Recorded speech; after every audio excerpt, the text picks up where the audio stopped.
Saute the onions in an instant pot in saute mode by adding all the tempering ingredients and saute them well. Add the curry leaves and green chilies, ginger, grated ginger and salt.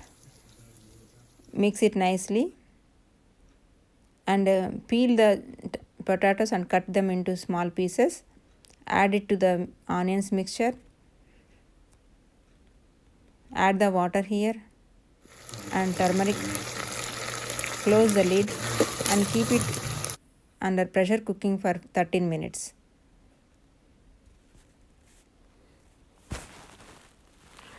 Meanwhile, you can mix the basin with water without lumps and keep the instant pot in saute mode and mix this basin into the mixture and cook it nicely. Tasty puri curry is ready.